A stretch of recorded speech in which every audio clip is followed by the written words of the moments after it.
Now, Mr. Ram Mohan Naidu. धन्यवाद सभापति महोदय, आपने मुझे इस एंटी डोपिंग बिल पे बोलने का मौका दिया है। मैं तेलुगु देशम पार्टी से एंटी डोपिंग बिल के समर्थन में मैं खड़ा हूँ और मैं धन्यवाद भी देना चाहूँगा मंत्री जी को, जो खेल की व्यवस्था को एक सही दिशा में आगे लेके जाने के लिए एक प्रयास कर रहे हैं। उसके लिए हम सब साथ में रहेंगे और सब समर्थन भी करेंगे। सर, ये बहुत ही महत्वपूर्ण बिल है और बहुत ही आवश्यक है आज लेके आने के लिए। जो स्टैटिस्टिक्स, जो आंकड़े हैं अभी हमारे 2015 से लेके 2017 तक विश्व में तीसरे पोजीशन पे था भारत। उस टाइम पे लगभग 57 पॉजिटिव केसेस थे।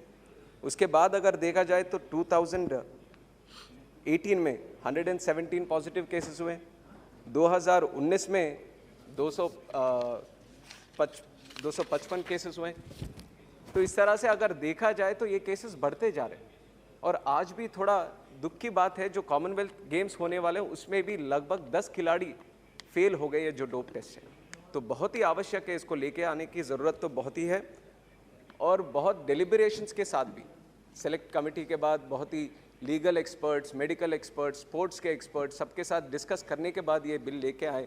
पर उसके बावजूद भी 2-3 ऐसे सुझाव हैं जो मैं आपके ज़रिए मंत्री जी को मैं यहाँ पे रखना चाहता हूँ। सबसे पहले, जो बहुत ही लोगों ने, सदस्यों ने भी मेरे से पहले जो बोल रखे हैं, उन सब ने भी ये बात उठाई है, जो डायरेक्टर जनरल का अपॉइंटमेंट या उसको जो निकालने के तरीका जो है, इसमें जो इन्वॉल्वमेंट है केंद्र सरकार की, वो डेफिनेटली वो कम होनी चाहिए या बिल्कुल होनी ही नहीं चाहिए। This is what the Wada also suggest. जो वर्ल्ड एंटी डोपिंग एजेंसी भी है, वो भी यही सजेस्ट करता है कि एक इंडिपेंडेंट ऑर्गेनाइजेशन की तरह इसको चलना चाहिए।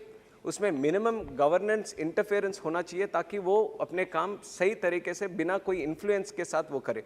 और वाडा को क्यों इम्पोर्टेंट हम लेना चाहिए, क्योंकि एक देश ने इसी तरह वाडा के जो सजेशंस थे उसको अगर नकारा तो उनको पूरे ओलंपिक से ही बैन हो गए वो रशिया। तो इसलिए हमें वाडा को बिल्कुल ध्यान में रख के कोई भी अगर निर्णय हम लेंगे तो ज़रूर उनके जो सजेशन है, उनके जो राय है, हमें ज़रूर पॉजिटिवली लेना चाहिए।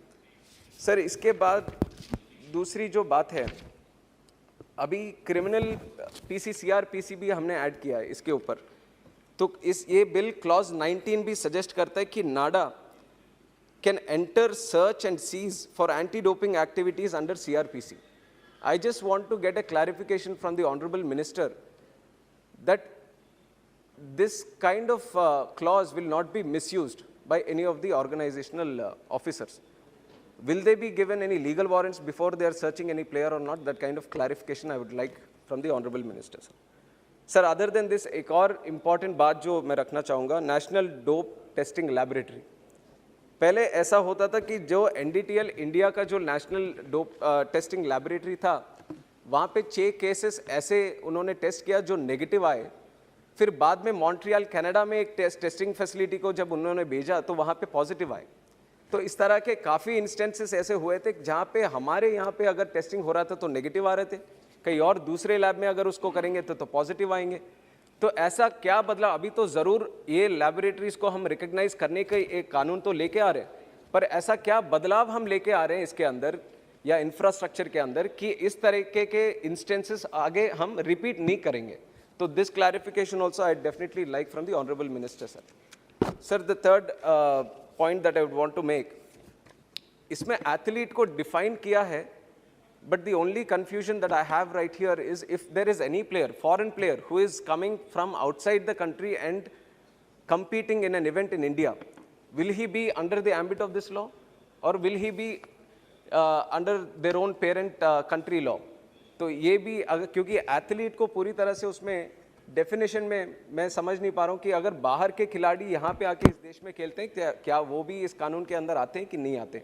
तो वो भी एक बार क्लैरिफाई करना पड़ेगा सर। सर, इसके बावजूद sir, more like a suggestion जो बाकी लोगों ने भी दिया है, awareness is definitely a very important point that we should concentrate on. हम भी देखते हैं कि ज़्यादातर प्लेयर दूसरे लोगों के प्रेशर में आने के बाद, क्योंकि हमारे यहाँ पे है स्पोर्ट्स में कि मेक इट और ब्रेक इट, एक ही तरीका है कि आप वो टॉप में रहना चाहते हो तो परफॉर्मेंस पे ही बेस्ड है। तो उस दबाव में आकर काफ़ी लोग, कुछ लोग अनजाने में जाने में कुछ सजेस्ट करते हैं, तो उसके प्रभाव में आकर वो लोग इस तरीके के डोपिंग सब्सटेंसेस कुछ लोग यूज़ करते हैं परफॉर्मेंस एनहांस करने के लिए, but not with a negative intention. तो ज़रूर इसको टैकल करने के लिए अवेयरनेस प्रोग्राम्स जैसे पहले भी स्पीकर्स बोल चुके हैं, तो वो ज़रूर करना चाहिए सर। सर टू सारे पॉइंट आ गए। yes I know sir, but from my party also I have to make this. Sir, All your points have come. 2 more points, I'll just close it, sir. The other point, we are seeing this sports competence of our nation by looking at the medals we win. सारे विश्व के competitions देखते हैं कितने medal आए, तो उस हिसाब से हमारे देश का स्पोर्टिंग अच्छा चल रहा है कि नहीं चल रहा। पर अगर सही तरीके से हम अपने कॉम्पिटेंस को, स्पोर्ट्स कॉम्पिटेंस को अगर देखना चाहेंगे, तो हमें अपने अंदर देखना पड़ेगा सर। गांव-गांव में देखना पड़ेगा, हमारे स्कूल्स में देखना पड़ेगा किस तरह का इंफ्रास्ट्रक्चर वहाँ पे बन रहा है, किस तरह से बच्चे वहाँ पे स्पोर्ट्स में जुड़कर वो अपने दिल से वहाँ पे खेल में वो शामिल हो रहे हैं, ये सब देखना पड़ेगा सर। तो इसके लिए मैं स्पोर्ट्स मिनिस्टर से रिक्वेस्ट करूँगा कि स्पोर्ट्स का इंफ्रास्ट्रक्चर स्कूल्स में भी इम्प्रूव किया जाए। जब वो शुरू करेंगे हम, तो ज़रूर उसके प्रभाव से हम ये इंटरनेशनल लेवल पे वो मेडल्स हम आगे देख पाएंगे सर। तो We have a discussion in under Rule 193. yes, but I don't know if it will come or not, so I'll just make It the is point. being listed every day. It will come. I thought only the reply is pending in that. ठीक। The discussion hoga, then I'll save my points for the later, sir. So I'll like to. So nice of you. Thank you, I Ram Mohan support the bill, sir. Thank you. Thank you, Ram Mohan Naidu ji.